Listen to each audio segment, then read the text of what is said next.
wilayah Kota Medan. Menyampaikan agar ditindak di lapangan walaupun harus ditembak mati gitu ya.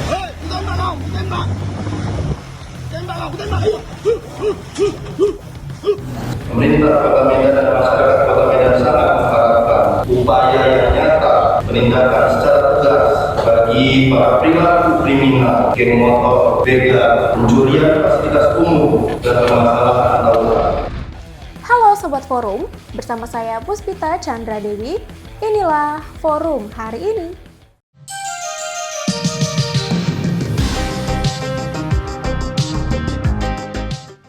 Sebelum kita masuk ke beritanya, jangan lupa like, subscribe, komen, dan nyalakan loncengnya.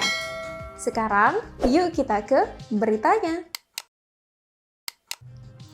Berita pertama, Hakim Tunggal Pengadilan Negeri Jakarta Selatan menolak gugatan pra-peradilan Sekretaris Mahkamah Agung nonaktif Hasbi Hasan terhadap KPK. Dengan demikian, penyidikan kasus dugaan suap dengan tersangka Hasbi Hasan pun tetap dinyatakan sah. Hasbi Hasan diketahui melayangkan gugatan ke PN Jakarta Selatan atas status tersangka kasus dugaan suap yang menjeratnya. Hasbi diduga menerima uang dari mantan komisaris BUMN Dadan Triyudianto senilai miliaran rupiah. Berita berikutnya, pengamat hukum pidana dari Universitas Trisakti, Abdul Fikar Hajar, menilai pernyataan Wali Kota Medan, Bobi Nasution, yang meminta kepolisian bertindak tegas dalam menghukum begal di wilayahnya walaupun harus ditembak mati sudah kebablasan. Fikar menjelaskan bahwa hukuman mati merupakan kewenangan pengadilan, bukan birokrasi.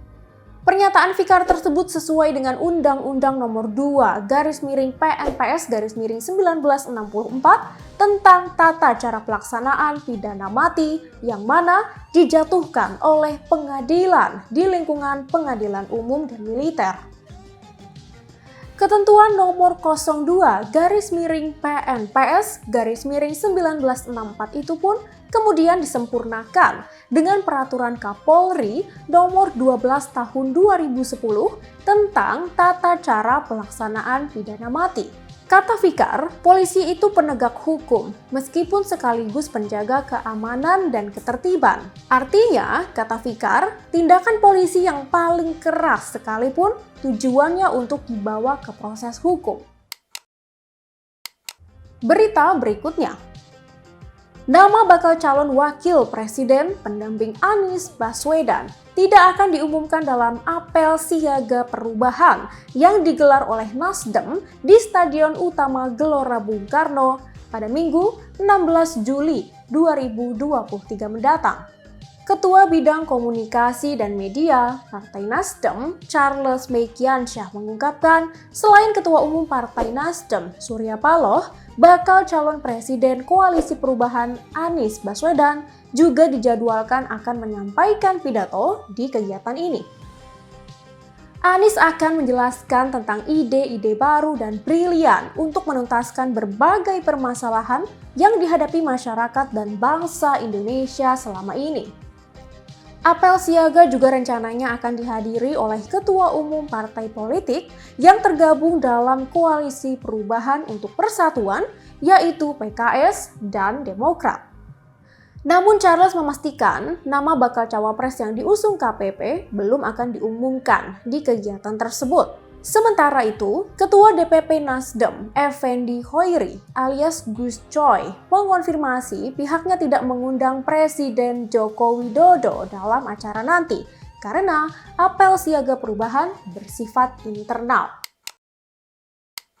Berita berikutnya, Ketua Umum Partai Amanat Nasional, Zulkifli Hasan atau Zulhas, sampai saat ini belum mendaftarkan diri sebagai bakal calon anggota legislatif. Hal itu lantaran Zulhas masih menunggu keputusan tentang posisi calon wakil presiden pada pemilu 2024.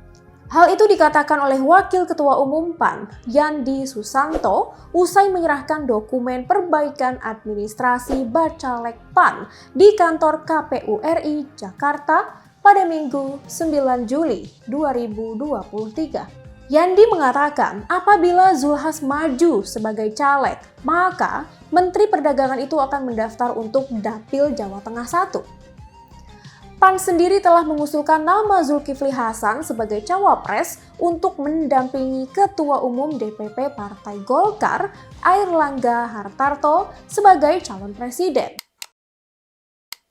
Berita terakhir, KPU sudah menerima dokumen perbaikan bakal calon legislatif dari 18 partai politik peserta pemilu 2024. Ketua KPU RI, Hashim Asyari, menyampaikan bahwa penyerahan dokumen perbaikan syarat bakal calon anggota DPR RI berakhir pada Minggu 9 Juli 2023 kemarin. Selanjutnya, KPU akan melakukan verifikasi dokumen perbaikan syarat bacalek yang dilakukan mulai 10 Juli sampai 6 Agustus 2023. Nantinya, hasil verifikasi perbaikan dokumen syarat bacalek itu akan diumumkan melalui daftar calon sementara atau DCS yang dilakukan pada 19 hingga 23 Agustus 2023. Demikian berita-berita yang dapat kami rangkum untuk forum hari ini, Senin 10 Juli 2023. Untuk semua sobat forum, jangan sampai lupa terus update berita-berita terkini kalian di www.forumkeadilan.com. Saya Puspita Chandra Dewi, sampai jumpa.